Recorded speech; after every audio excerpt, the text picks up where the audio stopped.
नमस्कार। हमारा आज का टॉपिक है रेस्ट्रिक्टिव लंग डिजीज़। जैसा कि इसके नाम से ही है, इसमें जो लंग्स होते हैं वो रेस्ट्रिक्टिव हो जाते हैं। वो एक तरह से उनमें जो लंग की कैपेसिटी होती है वो कम हो जाती है, वो प्रॉपरली काम नहीं कर पाते इसमें। और क्रॉनिक कंडीशन है ये that limit the ability of the lung to expand. ये क्या कर देता है कि लंग्स की जो एबिलिटी है एक्सपेंड फूलने की, उसको लिमिट कर देता है ड्यूरिंग इनहेलेशन, जबकि व्यक्ति सांस लेता है। This reduces the amount of air that the person can breathe इन। इससे क्या होता है, जो व्यक्ति एयर अंदर ले रहा है, अपने ब्रीद इन कर रहा है, वो उसका अमाउंट क्या हो जाएगा, कम हो जाएगा। और उसका अमाउंट कम होने से क्या होगा, हमारे शरीर में जो ऑक्सीजन है वो प्रॉपरली जो होनी चाहिए वो नहीं होगी, और इससे हमारा पूरा सिस्टम ही अफेक्टेड होता है। तो जो रेस्ट्रिक्टिव लंग डिजीज़ है, इसको एक बार वापस से देख लेते हैं। Restrictive lung disease are chronic condition that limit the ability of the lungs to expand during inhalation. This reduces the amount of air that the person can breathe in. Next आता है जो रेस्ट्रिक्टिव लंग डिजीज़ है, वो mainly दो type की होती है। दो टाइप कौन कौन से होते हैं, एक तो इंट्रिंसिक और दूसरा एक्सट्रिंसिक। इंट्रिंसिक मीन्स ये क्या होता है, विद इन द लंग के जो भी कारण होते हैं, लंग के जैसे एल्यूलाई है, पैरेन्काइमा है, उसकी वजह से जो भी कारण होता है, उसकी वजह से जो डिजीज़ होती है उसको कहते हैं इंट्रिंसिक रेस्ट्रिक्टिव लंग डिजीज़। जबकि आउटसाइड ऑफ द लंग, जैसे कि प्लूरा या लंग की बाहर की जो लेयर है उनकी वजह से होता है, तो उसको हम बोलते हैं एक्सट्रिंसिक डिजीज़। तो दो टाइप हैं रेस्ट्रिक्टिव लंग डिजीज़ के, इंट्रिंसिक और एक्सट्रिंसिक। नेक्स्ट आता है जो इंट्रिंसिक रेस्ट्रिक्टिव लंग डिजीज़ है, वो usually result from inflammation and scarring of the lung tissues. किसकी वजह से होती है, जो लंग टिश्यूज़ हैं उनमें इन्फ्लामेशन हो गया है या फिर उनकी स्कारिंग हो गई है, स्कार बन गया है, तो वो प्रॉपरली काम नहीं कर पाते, तो इस वजह से होती है इंट्रिंसिक रेस्ट्रिक्टिव लंग डिजीज़। अब जो इंट्रिंसिक रेस्ट्रिक्टिव लंग डिजीज़ है affect the functional tissue of the lung. जो लंग की जो फंक्शनल टिश्यू है, जो कि मेनली कार्य करते हैं लंग का, उनको ये प्रभावित करती है, including the alveoli, capillaries and the interstitium. इनको ये क्या करती है, प्रभावित करती है intrinsic restrictive lung disease. Next है one example of intrinsic restrictive lung disease का एक एग्जाम्पल क्या है, idiopathic pulmonary fibrosis. Idiopathic pulmonary fibrosis क्या है, इंट्रिंसिक रेस्ट्रिक्टिव लंग डिजीज़ है। नेक्स्ट हम पढ़ते हैं एक्सट्रिंसिक रेस्ट्रिक्टिव लंग डिजीज़। इसमें इन्वॉल्व होते हैं chest wall, pleura and respiratory muscles. Chest wall, pleura और रेस्पिरेटरी मसल्स जो लंग के बाहर की स्ट्रक्चर्स हैं वो इसमें इन्वॉल्व होती हैं एक्सट्रिंसिक रेस्ट्रिक्टिव लंग डिजीज़ में। नेक्स्ट है neuromuscular disorders can be extrinsic restrictive lung disease. क्योंकि न्यूरोमस्कुलर जो है वो आउटसाइड द लंग है, तो इसलिए ये भी एक तरह से एक्सटेंसिक रेस्ट्रिक्टिव लंग डिजीज़ में आता है। इसके एग्जांपल हैं जैसे कि multiple sclerosis, muscular dystrophy, amyotrophic lateral sclerosis. ये सब चीज़ें क्या में आ जाती हैं, न्यूरोमस्कुलर डिसऑर्डर में, जो कि एक्सटेंसिक रेस्ट्रिक्टिव लंग डिजीज़ का कारण बनते हैं। अभी हम देखते हैं कि इंट्रिंसिक रेस्ट्रिक्टिव लंग डिजीज़ जो होती हैं वो कौन कौन सी हैं।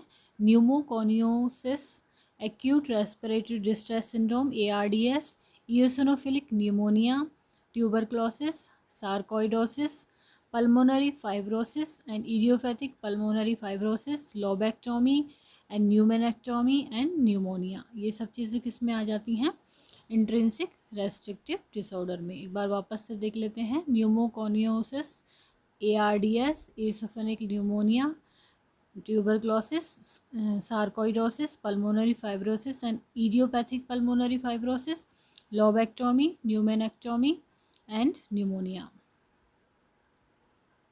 जबकि एक्सटेंसिक रेस्ट्रिक्टिव लंग डिजीज़ में आते हैं scoliosis, obesity, hypoventilation syndrome, pleural effusion, malignant tumours, ascites, pleurisy and rib fracture, ये सब आ जाते हैं एक्सट्रिंसिक रेस्ट्रिक्टिव लंग डिजीज में। Scoliosis, obesity, hypoventilation syndrome, pleural effusion, malignant tumours, ascites, pleurisy and rib fracture.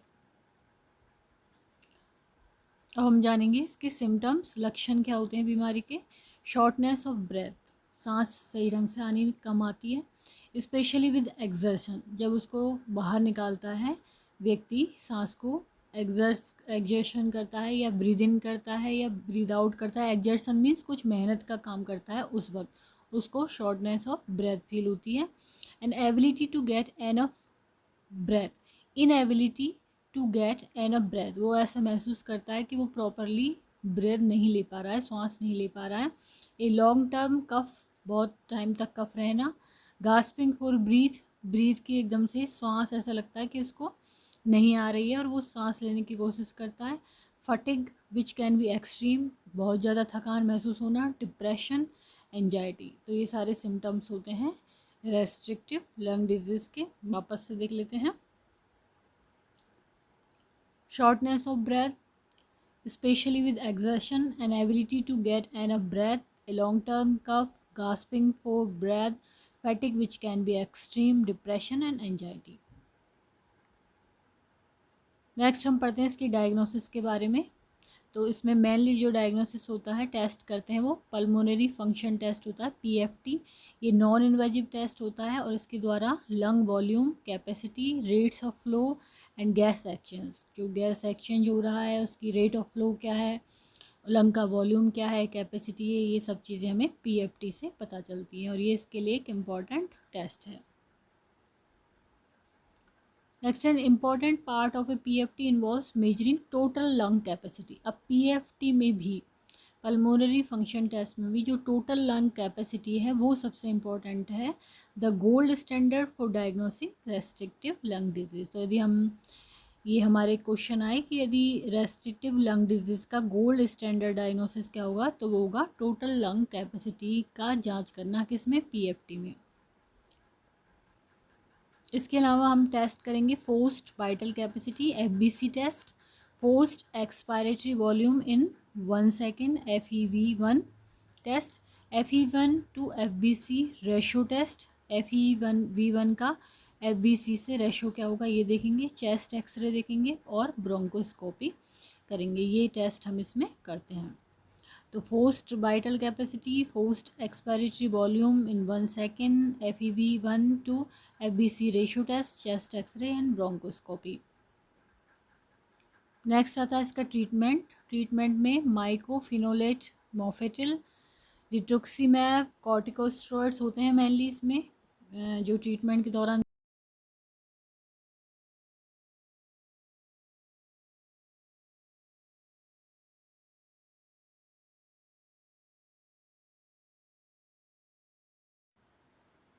एक बार वापस से देखते हैं ट्रीटमेंट में, mycophenolate, मॉफेटिल, rituximab, corticosteroids, other immunosuppressing and anti-inflammatory medication, antifibrotic medication such as nintedanib। इसके अलावा जो मेनली ट्रीटमेंट में शामिल होती हैं, ब्रीथ कंडीशनिंग टेक्निक्स, ब्रीथ को कैसे कंडीशन करना है इसमें आती हैं, जैसे कि पर स्लीप ब्रीदिंग करना, स्लो डीप ब्रीदिंग करना और डायफ्रैग्मेटिक ब्रीदिंग करना। Pursed lip breathing, slow deep breathing और diaphragmatic breathing. Then upper and lower limb strengthening and conditioning exercise, upper limb की और लोअर लिम्ब की। Then respiratory muscle strengthening exercise, level walking, relaxation और visualised meditation करना, eating a balance और nutritious diet, quitting smoking, avoiding environment with toxins, irritants and allergens that may version symptom. ऐसे environment को avoid करना जिसमें toxins हों, irritants हों, allergens हों, कि क्या करते हैं, कंडीशन को और ज़्यादा ख़राब कर देते हैं। तो ये सब ट्रीटमेंट का हिस्सा है।